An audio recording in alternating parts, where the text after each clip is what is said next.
Hello everyone, আজকে হচ্ছে আমাদের গ্রামের বাড়ির লাস্ট ডে। আজকে হচ্ছে বাড়িতে চলে যাব নিজ গন্তব্যে। তো সকালটা শুরু করলাম সবাইকে নিয়েই, সবাই বসে আছে আর উঠেই নাস্তা করলাম। সকালে ফ্রেশ হলাম, ফ্রেশ হয়ে নাস্তার মধ্যে ছিল দই, তারপরে মিষ্টি এবং মুড়ি। এগুলো দিয়েই হচ্ছে সকালের নাস্তাটা শেষ করলাম। আর সকাল সকাল কিন্তু এগুলা খেতে ভালোই লাগে। আমার পার্সোনালি দই, তারপরে চিড়া, মুড়ি এগুলো খুবই ভালো লাগে খেতে। আর আমার মিষ্টির মধ্যে কালো মিষ্টিটা বেশি পছন্দ। কার কি কালারের মিষ্টি পছন্দ আমাকে কমেন্টে জানিয়ে যাবেন। আবার হচ্ছে রসমালাইটাও আমার খুব ভালো লাগে। এরপর সকালের নাস্তা শেষ করে এখন দুপুরে রান্নার জন্য আয়োজন করা হবে। আজকে একটু তাড়াতাড়ি রান্নাটা করা হবে, কেননা আমরা আবার বাসায় চলে আসব। মানে একটু তাড়াতাড়ি রওনা দিতে হবে, এজন্য তাড়াতাড়ি করেই হচ্ছে আজকেও রান্না করা হবে হচ্ছে মুরগির মাংস, দেশি মুরগির মাংস। এই যে আমার ভাই হচ্ছে মানে মুরগি দুইটা নিয়ে একটু শয়তানি করছিল। এরপর এই ফাঁকে হচ্ছে আমার বাবা মুরগিটাও কেটে নিয়েছিল। এখানে দেখলাম যে দাদু ডাব কাটছে আর নারিকেল কাটছে, আর এখানে কাঁকড়াও কিনে এনেছে, নদীর কাঁকড়া। এগুলা ঠাকুমা হচ্ছে কাটছে, কাঁকড়াগুলো ফ্রাই করা হবে। আর কাঁকড়া ফ্রাই আমার অনেক খুবই পছন্দ, এখানে সবারই কাঁকড়া ফ্রাইটা পছন্দ। দাদু আর ঠাকুমা একসাথে কাজ করছিল। দাদু এখানে নারিকেল ছিলে দিচ্ছিল আর ঠাকুমা কাঁকড়াগুলা কেটে দিচ্ছিল। এই ফাঁকে আমি দাদুরে বললাম একটু হাই দাও তো। এই যে দেখেন হাই দিতেছে। আর আমি একটু ভিডিও করছিলাম বসে বসে। গ্রামের এই দৃশ্যগুলো খুবই ভালো লাগে এই সময়টা, মানে সকাল থেকে দুপুর পর্যন্ত সবগুলো অ্যাক্টিভিটিসে আমার খুবই পছন্দ এই সময়গুলো। কিন্তু রাত হলে আর ভালো লাগে না গ্রামে, এটা আমার মতো কার কার। আমার রাত হলে ভালো লাগে না। এই যে আমরা স্নান টান সেরে এখানে বসে আছিলাম, তারপর এখন রান্না বসিয়ে দিবে। তো আমি রান্না করে চলে গেলাম, গিয়ে দেখলাম যে কি রান্না করা হবে। দেখলাম যে প্রথমে এখন মশলাগুলো বেটে নিবে, মানে মাংস রান্নার জন্য। তারপর আমি ঘুরে ঘুরে হচ্ছে পুরোটা বাড়ি একটু দেখলাম, যেহেতু আজকাল লাস্ট ডে, একটু মানে সবার সাথে একটু কথা বললাম, মানে এবং হচ্ছে মন্দিরের সামনেও গেলাম। এখানে দেখলাম যে সবাই কাজ করতেছিল, দাদুও বসে আছে এবং মন্দিরের সামনে গিয়ে আমি একটু মন্দিরের ভিডিও নিলাম। তারপর এখানে আবার আমার ঠাকুমা আমার ছোট ভাই বোনদের নিয়ে এখানে বসিয়ে উনি আবার ঝালমুড়ি খাওয়াচ্ছিল। ওরাও আবার খেলছিল। এখানে দেখেন যে যে কোনো জিনিসের সাথে যে এই কাগজের মতো ইগুলা পলিথিনের মতো যে দেয় ব্যাগগুলা, এগুলা ফাটাতে কার কার ভালো লাগে? আমার তো অনেক ভালো লাগে এগুলা ফাটাতে। তারপর হচ্ছে আবার আমি রান্না করে গেলাম, গিয়ে দেখলাম যে রান্না বসিয়েছে কিনা। গিয়ে দেখলাম যে না, এখন কাঁকড়া ফ্রাই করা হবে। আমার তো আর লোভ মানছে না, কাঁকড়া ফ্রাইটা আমার খুবই ভালো লাগে, একবারে সিম্পলভাবে ফ্রাই। এই যে দেখেন খেতে খুবই সুস্বাদু, মানে 5 মিনিটের মধ্যেই শেষ, সবাই খেয়ে ফেলেছে। শেষ করে এখন গিয়ে দেখলাম যে মাংস রান্নাটাও বসিয়ে দিয়েছে। আর আজকে সিম্পল কিছুই রান্না করা হবে, শুধু মাংস আর কাঁকড়া ফ্রাই, ওটা তো আগেই খেয়ে ফেলেছি। যেহেতু আমরা আবার চলে যাব ওই ক্ষেত্রে তাড়া আছে, যার জন্য হচ্ছে মাংসই শুধু রান্না করবে। যে মাংসটা কষানো হয়ে গেছে, আমি আবার মাংস কষানোটা খেয়েছিলাম, খুবই ভালো লাগছিল। আর এখানে মা রান্না করছিল আর ঠাকুমা বসে বসে দেখছিল। এরপর আবার যেয়ে দেখলাম যে বাবা পেয়ারা পাড়ছে গাছ থেকে। আর এই গাছের পেয়ারাগুলো তো খুবই ভালো লাগে খেতে। এখানে আমি একটা পেয়ারা খেলাম, খেয়ে এখন আবার পেয়ারাগুলো খুবই সুস্বাদু এই গাছের, তো একটু কাঁচা কিন্তু সুস্বাদু খেতে। এখানে যে দেখলাম যে ঠাকুমা একবারে পাতাসহ ওই পেয়ারা ধরে আছে। আমি বললাম একটু ধরো তো দেখি কেমন লাগে তোমারে। এই যে পেয়ারা দেখাচ্ছে। আবার আমি এখন গিয়ে দেখলাম যে রান্না করা শেষ, মুরগির মাংসর ঝোল। এখানে দেশি মুরগি যেহেতু পাতলা পাতলা ঝোলটাই ভালো লাগে খেতে। এখন সবাই খেতে বসবো, তখন বাজে হচ্ছে 1টা থেকে 1:30 বা 2টার মতো বাজে।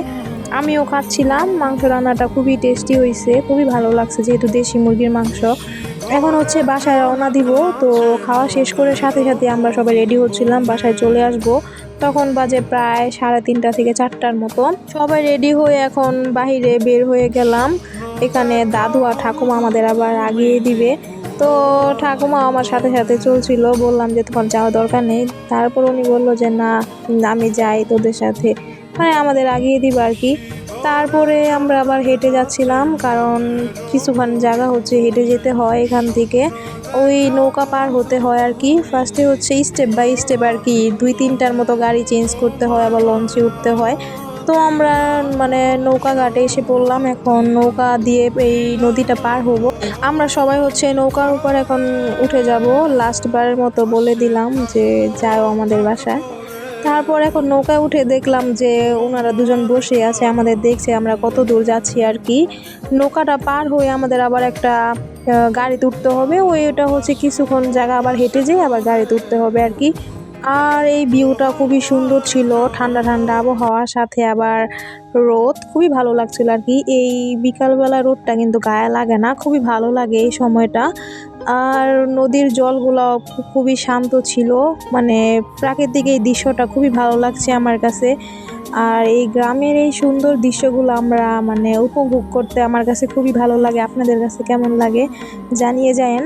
যে আমরা হচ্ছে কিছুক্ষণ জায়গা এখন হেঁটে যাব। আর দেখেন ব্যাগগুলো এতই ভারী ছিল যে আমার বাবা মা দুজনই দৌড়ে দৌড়ে যাচ্ছিল, আমি পিছন থেকে আবার ভিডিও করছিলাম আর হাসতেছিলাম। যে আমরা প্রায় চলে আসছি রাস্তার এখানে, এখন একটা সিএনজি বা অটো নিব। তো আমরা হচ্ছে অটো করে এখন আবার একটা অটো পেয়ে গেলাম, এখন আমরা সবাই ওই অটোর মধ্যে উঠবো। ওঠার পর অটোটা ছেড়ে দিবে। আমাদের খুবই খারাপ লাগছিল এই সময়টা যে ফাইনালি আমরা চলে যাচ্ছি, ওই খুশি আবার একটু কষ্টও লাগছিল যে এই কয়দিন ছিলাম, অনেক মেমোরি বা স্মৃতি রয়ে গেছে। বাসায় গিয়ে আবার একাই থাকতে হবে আর কি।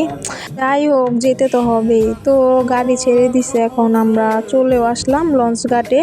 এখন আবার লঞ্চে উঠতে হবে, এটাই হচ্ছে লাস্ট স্টেপ আর কি। লঞ্চে উঠে আমরা বাড়িতে প্রায় চলে যাব আর কি। তো লঞ্চের মধ্যে প্রায় 1 থেকে 1.5 ঘন্টার মতো থাকতে হবে। আমরা যাচ্ছি যে এখন লঞ্চের জন্য অপেক্ষা করব। লঞ্চের জন্য বেশিক্ষণ অপেক্ষা করতে আমাদের হয়নি, প্রায় 10-15 মিনিটের মতো আমরা দাঁড়িয়েছিলাম। তারপরে এই যে লঞ্চ ঘাটে এসে দাঁড়ালাম, দেখলাম যে সূর্য ডুবে ডুবে অবস্থা। এখন আমরা লঞ্চে উঠে দাঁড়ালাম। আর এই দিন মানে আজকে অনেক বেশি যাত্রী ছিল। আর এখন হচ্ছে একটু বুট খাবো, বুট কিনে এখন খাচ্ছিলাম। তারপরে বাহিরে একটু গেলাম, মানে লঞ্চের ছাদে গেলাম, গিয়ে দেখলাম যে পুরাই সন্ধ্যা হয়ে গেছে আর এত বেশি বাতাস ছিল, মানে খুবই ঠান্ডা লাগছিল। তারপরে এখানে লঞ্চে মাছ বিক্রি করতেছিল, বাবা আবার মাছ দেখে লোভ সামলাতে পারেনি, উনি আবার এই মাছগুলোও কিনে নিয়েছে। আমার কাছে খুবই ভালো লাগছে, কারণ এগুলো যেহেতু দেশি মাছ, আর দেশি মাছ খেতে তো খুবই ভালো লাগে। ট্যাংরা মাছ ছিল, সাথে আরও 2-3টা আইটেমের মাছ ছিল একসাথে মিশানো, এগুলো আমরা কিনে নিয়েছি।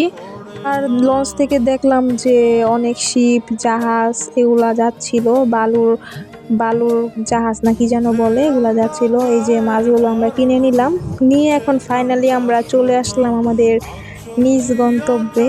আমরা এই যে লঞ্চ থেকে বেরিয়ে এখন আবার একটা অটো বা মিশুক যাই বলেন ওটার জন্য অপেক্ষা করব। কিন্তু দুঃখের বিষয় যে আমরা অটো বা মিশুক কোনোটাই পাইনি, এত বেশি জ্যাম ছিল রাস্তায়, আমাদের অবশেষে হেঁটেই যেতে হয়েছে। যদিও আমাদের বাসাটা খুবই মানে দূরে না, অনেক কাছে আর কি, হেঁটেই যাওয়া যায়, মানে 5 থেকে 10 মিনিটের রাস্তা।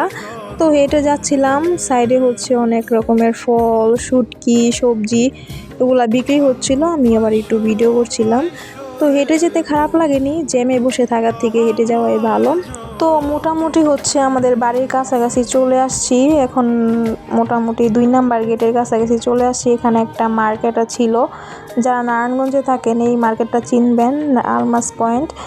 আর তারপরে যে দেখেন দুইজনে 2 ব্যাগ কাঁধে নিছে আর কি বলবো, আমি তো চুপচাপ হেঁটে যাচ্ছিলাম, ওনারা দুইজন নিচে। ফাইনালি আমরা বাসায় চলে আসলাম। এখন আর কি বাসায় যে ফ্রেশ ট্রেশ হবো, তারপরে খাওয়া দাওয়া করে ঘুমিয়ে যাব। আজকে আর ভিডিওটা বাড়াবো না, যেহেতু জার্নি করে পুরাই টায়ার্ড। এই যে বাসায় চলে আসলাম, এখন ঘরটর গুছিয়ে ফ্রেশ ট্রেশ হয়ে শুয়ে পড়বো। তখন হচ্ছে 7টার মতো বাজছিল, আর বেশি রাত হয়নি, যদিও 2-3 ঘন্টার মতো লাগছে। এই যে বাইরে পুরাই অন্ধকার হয়েছিল আর হালকা পাতলা একটু ঠান্ডা ছিল।